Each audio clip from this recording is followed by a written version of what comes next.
ధనుర్మాసంలో నేడు 11వ రోజు. ఈ మాసంలో ఆండాల్ రంగనాథుణ్ణి తన భర్తగా పొందడానికి వ్రతాన్ని ఆచరిస్తూ పాసురాలను రచించింది. ఈ పాసురాలను తిరుప్పావై అంటారు. ఈరోజు తిరుప్పావై 11వ పాసురం. ఈ పాసురాల్లో 15వ పాసురం వరకు గోదాదేవి చెల్లుతో కలిసి పూలను సేకరిస్తూ పల్లె వాతావరణాన్ని వర్ణించే అంశాలు ఉంటాయి. ఒక్కొక్క రోజు ఒక్కొక్క వర్ణనతో గోపికలను నిద్ర లేపుతూ ఉంటాయి. ఉదయాన్నే గోదాదేవి ఒక్కొక్కరింటికి వెళ్లి తన చెరులను తట్టి లేపుతూ వారిని నదిలో స్నానానికి సిద్ధం చేస్తుంది. విష్ణువు యొక్క అవతారాలను పొగుడుతుంది.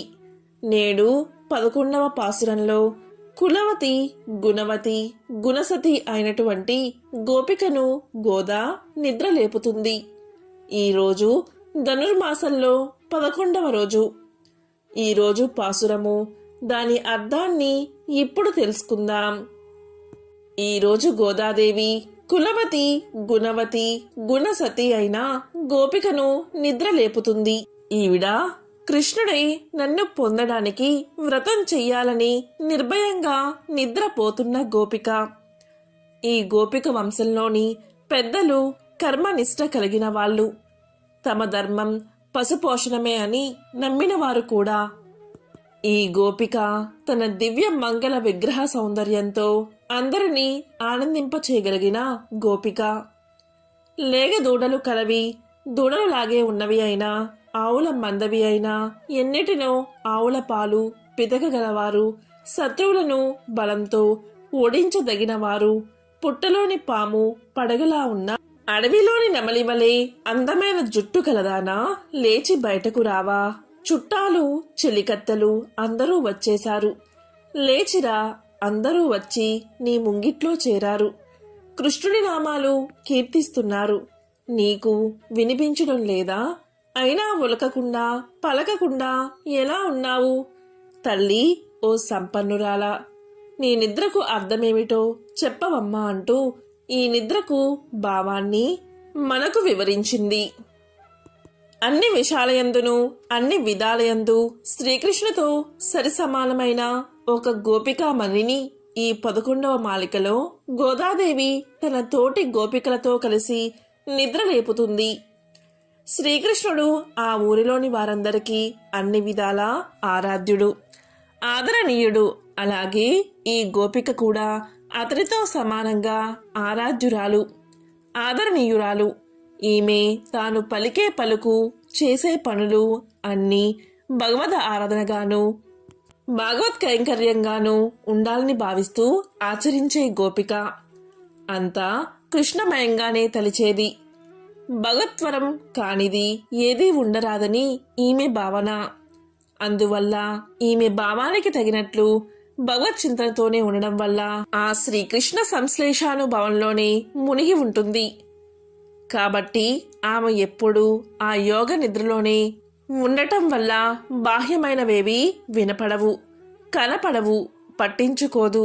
ఈమె అతిలోక సుందరి, అందరినీ ఆకట్టుకునే సౌందర్యం. అలనాడు శ్రీరాముడు పురుషులనే మోహింప చేసినట్లు ఈమె స్త్రీలనే మోహింప చేయగల సౌందర్య రాశి. సౌందర్యంతో పాటు శ్రీకృష్ణానుభవ సౌందర్యం కూడా తోటై సాటి గోపికలనే మోహింపచేసిన ఈమెను ఈ మాలికలో మేలుకొల్పుతున్నారు. గోపికలు ఒక కంటి రెప్పపాటు గోవిందుని ఎడబాటును సహించేవారు కాదట. పరమ భక్తుల స్థితి అలా ఉంటుంది. భక్తులెప్పుడు తమనొక నాయకగా, భగవంతుణ్ణి ఒక నాయకుడిగా భావిస్తారు. భగవంతునిపై వారికుండే భక్తి, జ్ఞానం వారి సౌందర్యం. ఒక స్త్రీ సౌందర్యానికి పురుషుడు వశమైనట్లే భగవంతుడు కూడా ఒక భక్తుడిలో కొన్ని సౌందర్యాలు చూస్తాడు. వారు ఏది చేసినా, చూసినా, విన్నా లౌకికమైన వాటి యందు శ్రద్ధ లేకుండా వాటి వెనకాతల కారణభూతుడైన భగవంతుణ్ణి భావిస్తూ అన్ని పనులు భగవత్ సంబంధంగానే చేస్తారు. ఇలాంటి సౌందర్యానికే భగవంతుడు వశమై ఉంటాడు. ఈరోజు గోప బాలికది దివ్యమైన సౌందర్యం కలది. పురుషులను ఆకర్షించేది దేహ సౌందర్యమైతే పురుషోత్తముణ్ణి ఆకర్షించేది భక్తి సౌందర్యం. ఈ రోజు గోపబాలికకు అలాంటి సౌందర్యమే ఉంది. గొప్ప వంశానికి చెందినది. చాలా పాడి సంపద గల వంశంలో పుట్టింది ఈ గోపబాలిక. భగవత్ సేవా సంపద గొప్పగా కలిగింది కాబట్టి ఈవిడని తీసుకువెళ్తే శ్రీకృష్ణుడు వెంటనే ప్రసన్నుడవుతాడని మన ఆండాల్ తల్లి ఇవాల్టి గోపబాలికను నిద్ర లేపుతుంది.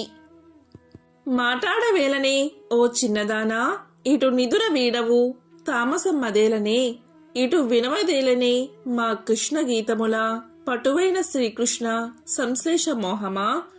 ఈ గో సమూహముల గాచు వీరెల్లరూ తగిన వీరులు శత్రు సైన్యాల ననతురు. బంగారు లతవే గోపాల కుల తిలకమా అంగనా లేవనే ఓ చిన్నదానా. చెలియందరూ వచ్చి నీ వాకిట నిలిచి నీల మేఘశ్యాము తిరునామములు పాడా.